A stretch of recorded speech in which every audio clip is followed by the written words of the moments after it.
hate you for dragging me here. Everyone is staring at me, judging me. The ruined woman.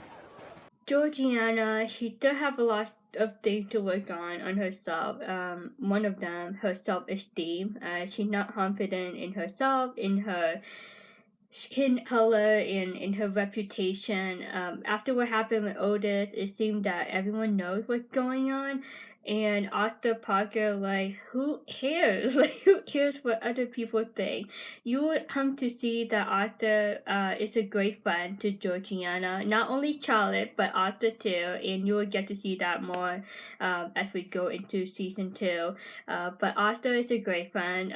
He's so positive most of the time. And he likes to have fun. And he felt really bad that Georgiana was stuck in her room. But it was her choice. But he convinced her to tag along with him to the regatta event. To be fair, Miss Lamb, people have always stared at you. I thought you'd be used to it by now. And you're far from ruined. You have your whole life ahead of you. I think you might be the most infuriating man I've ever met. Between Charlotte and Arthur, Georgiana seemed to have, like, control over Charlotte in a way that Georgiana, get the way that she wants. Like, she tried to get Charlotte to help her in being with Otis, right? Those secret letters and all that. And Arthur, when Georgiana doesn't want to do something, right? Like, Arthur has this, like, interesting magic power, a gift of convincing her to get out of the house and be outside and attend this event here. And it's a good thing for her spirit. Like, she needs to get her mind off of things, right? Like, go outside, get some fresh air, and be with other people. And Arthur is a very supportive friend of hers. And I think this friendship is really fun to watch. Well done, Mr. Stringer. Thank you, sir. Not the prize I was after. A rope.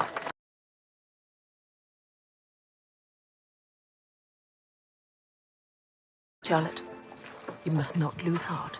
The race is not yet run. Thank you. But I'm more or less resigned to its outcome. My dear girl, when it comes to love, there is no such thing as a foregone conclusion. We'll see if Charlotte will take Lady Susan's advice, but basically, what Lady Susan's trying to say is do not give up. You should talk to him. You're never gonna know unless you talk to Sidney, and you're never going to know unless you tell him your feelings, and if he will tell you his feeling too. We'll see what Charlotte gonna do with Sidney. Right now, she's just a little bit heartbroken and really sad about what happened, and it's embarrassing for her. And that conversation, the last conversation she had with Sidney, it just built so much pressure for her, and she's just in that mental headspace of just like want to be alone and to be away from Sidney for a little bit. Why did I ever think to hide a thing from you? When you were my strength, my inspiration. What a fool I was. I promise you this much. I will never hide the smallest worry from you again. I just want to pull this up just to close the storyline of Mary and Tom. I'm glad that they were able to work it out, and Mary's very supportive, very forgiving toward her husband, and very supportive of what he does in his work. It's really nice to see this couple back on the same page. And we'll see if he keeps that promise to her going forward. Also, one more thing, this show, I like the storyline of Tom and Mary. It just shows that marriages are never perfect, right? There are always uphills and downhills in any relationship, especially in a marriage. But it's really nice that they were able to work it out and love each other again. No, you didn't have to wait for me. I've waited 10 years. What's another quarter of an hour? The truth is, now that I've found you again, I can scarcely bring myself to let you out of my sight. So waited 10 years. 10 years married to the older man, her older husband that died, I would assume by what she said. So she waited a long time to be single again and to be with Sidney. And I guess back in those days it was harder to divorce than nowadays, I guess. So once she married that other older guy, it was like she got stuck in that loveless marriage. She only cared about money. So if that's the case, does she really love Sidney? You know, like if she wants to be with Sidney, like is that really true love, or she just want to be with Sidney just because she realized too late that she made the mistake of marrying the other man? Like Sidney, like the second choice in the season of Bachelorette, and it's just like it's not cool because Sidney always been the second choice to Eliza. But to Charlotte, Sidney has always been the first choice for her, and Charlotte loved him truthfully. And so Eliza trying to kidnap Sidney away from Sanditon and to take him back to her heart and to her home, and hoping that Sidney will marry her.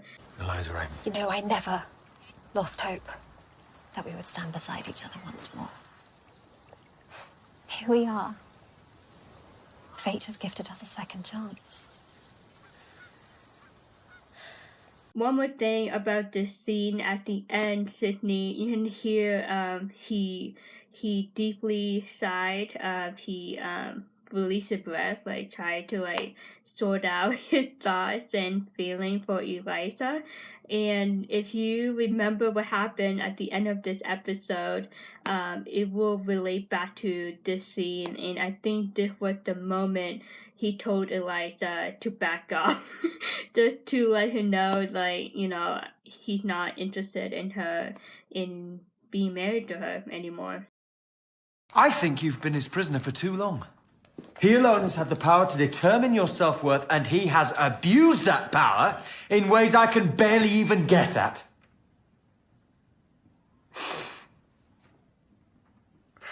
I didn't pull up the other scene of where Edward was talking bad about Esther in front of Lord Babington at the Regatta event.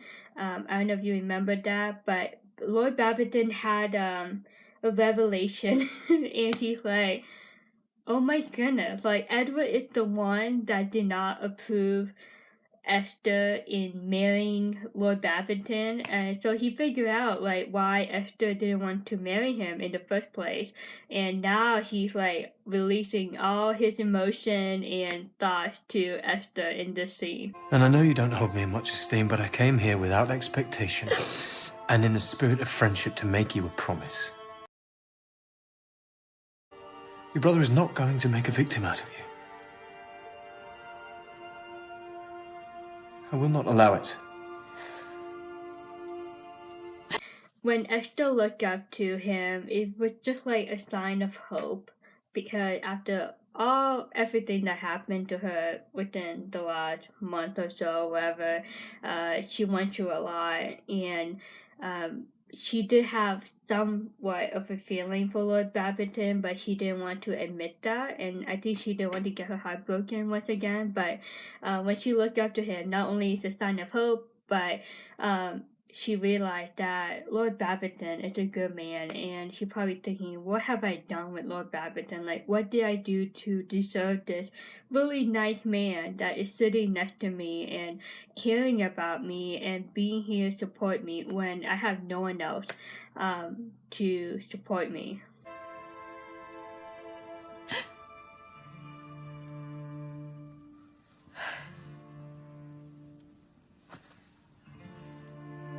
One last thing of this scene, I wanted to show the teacher moment. I think Esther saw him as a friend in this conversation, but I think she saw him more than that. She saw the great potential, how great of a husband he can be for her. But of course, she's like, do I deserve this great man? But Lord Babington, his number one focus has always been Esther and her happiness, and he was there in this moment as a friend. But I think for Esther, it was more than that. She's like, I should marry this man. Like, what did I do wrong? Like, why did I decline his proposal? We'll see what happened next with Lord Babington and Esther. But it's really nice of Lord Babington to come to her and show support and show some care. And he knows Esther's heart. Like, he knows what she needs, and he knows how to be tender with her, especially with her emotions and her heart. And I think they are a great compatibility. Like Charlotte said, sometimes it's about compatibility. One more thing I should have added to Lord Babington being a great husband for her. I should have added the thought of how he allowed her to release her emotion. Like, just let it all out. Cry all you want. Like, I don't care. Like, if you need to let it out, let it out. And he wasn't ashamed of that. Like, he didn't like make fun of her. And he actually like raised his voice a little bit in the beginning. It shows how he felt. He's like, why do you let him, Edward, take advantage of you and, hold you in hostage? But he didn't like blame it all on Esther. He just showed so much compassion to Esther, and I think that played a role in how Esther viewed him. Esther should have married him, and I think if she does marry Lord Babington, not only is an escape plan away from Edward, but it would be a way for her to focus on herself and her happiness with Lord Babington, who going to love her so much more than Edward ever did.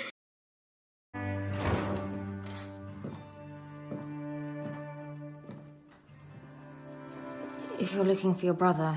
I'm not. As a matter of fact, I was looking for you. Charlotte did not want to talk to Sidney. She wanted to be alone.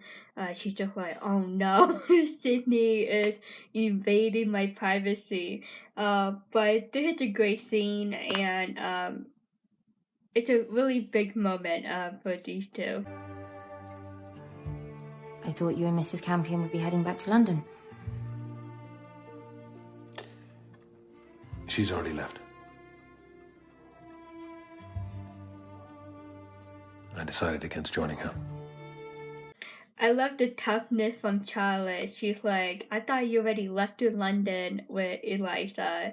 And Sidney like, yeah, about that. I decided to stay back in Sanditon, and we all know he wanted to stay with Charlotte. On reflection, I realized I would rather be here.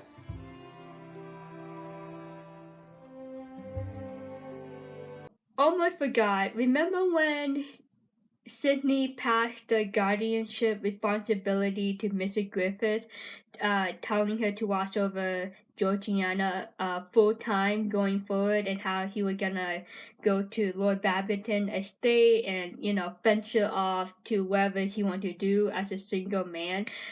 During that time, like, he didn't think of staying in Sanditon for good. He didn't think of staying in town to be with Charlotte. Like, it wasn't in his mind. And now he's thinking of staying in Sanditon and it becoming a home for him. Not only because of Sanditon, but the home that he found with Charlotte. Like, wherever he is with Charlotte, he is home.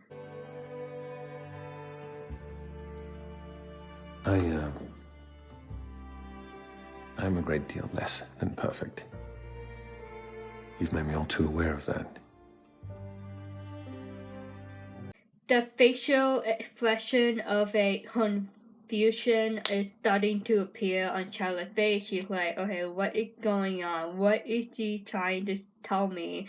And I think gonna be a big blowout for her in a good way. And Sidney, he seemed like really excited to say what he wanted to say. But I think first of all, like he was happy that he made that decision to stay in Sanditon, because he had that moment of realization, like what he wants in life, what he wants in his future. He wants to stay in Sanditon to be with Charlotte, and it's probably the best feeling in the world for him to know that, because when you in that conflicting situation of which woman you want to be with, like it can cloud your judgment and your decision making, right? Like you really need to think hard of who is the best person to settle down with, right? Because when you marry someone, like you're stuck with them. And back in those days, I don't think divorce wasn't common back then. So it's just like once you marry someone, like you in for the long ride until one of you die or something happen. But yeah, I think he was so excited also of the fact that he was about to tell Charlotte of how he feels for her. But for whatever it's worth,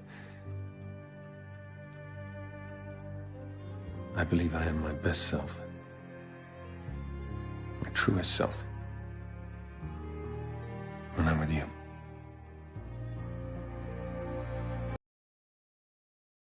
One of the best lines that Sidney ever said in the entire season 1 of Sanditon, it always gets me every time, and I'm so glad he did, because it was time. It was time for either Charlotte or Sidney to tell the other their feelings, and he said it first, and when the guy says it first, it's really a good thing. And I think this shocked Charlotte to the core. That is all.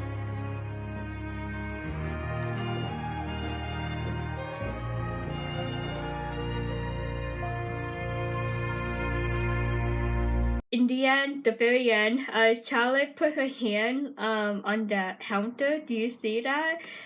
She was pretty shocked and very surprised with what he just said to her. And she's like taking a moment of just like analyzing what just happened and like thinking like, okay, what should I say? What should I do? Like, what's going to happen next, you know? Because the next time that they see each other, probably the next morning, you know, they're gonna be like, okay, we know we like each other, but are we gonna do anything about it?